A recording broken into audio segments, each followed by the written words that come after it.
तो हेलो दोस्तों, अस्सलाम वालेकुम। Welcome to my YouTube channel mister FPS। आज की वीडियो होने वाली है कंप्यूटर के हैंग प्रॉब्लम के बारे में। तो दोस्तों, आपका कंप्यूटर या लैपटॉप हैंग प्रॉब्लम शो कर रहा है तो आपको फर्स्ट ऑफ ऑल चेक करना है आपके विंडो डिफेंडर को। के वायरस का जो प्रोग्राम होता है विंडो वाला, तो आपको उसको चेक करना है कि उसका अपडेट तो नहीं आया है। अगर अपडेट आया हो तो उसी वजह से आपका कंप्यूटर या लैपटॉप हैंग होता है, तो आपको उसे अपडेट कर लेना है। मेरा वाला अपडेट आया था, मैंने अपडेट कर दिए।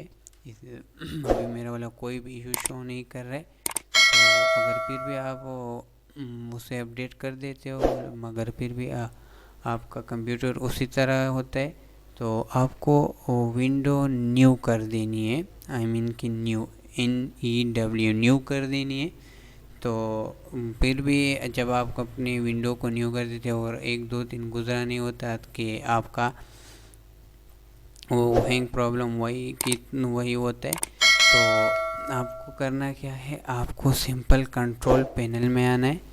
तो यहाँ पर आपका कैटेगरी में होगा तो आपको इसे लार्ज आइकन पे कर देना है और यहाँ पर 1 2 3 ये तीसरे वाले में आपको एडमिनिस्ट्रेटिव टूल सेटिंग वाला आइकन बना होगा, उस पर क्लिक करना है और आपको यहाँ पर सर्विसेज चेक करने हैं। सर्विसेज पे क्लिक करना है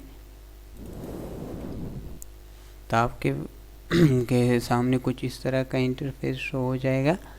आपको नीचे आने बिल्कुल नीचे, तो आपको नीचे से के 9 वाले पे मिलेगा विंडोज़ अपडेट।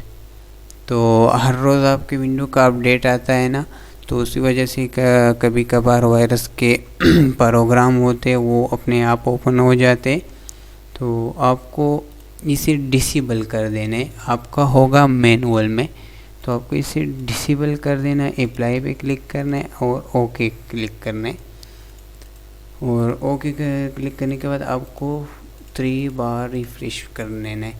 तो आपका इसके बाद मैं पूरे यकीन से कहता हूँ कि आपका कोई भी हैंग प्रॉब्लम नहीं आएगा। अगर फिर भी आए तो एक बार फिर से विंडो नए कर दो, कि न्यू कर दो और फिर से यही काम कर दो, तो इंशाल्लाह बिल्कुल कभी भी आपको ये प्रॉब्लम शो नहीं करेगा। Thanks for watching.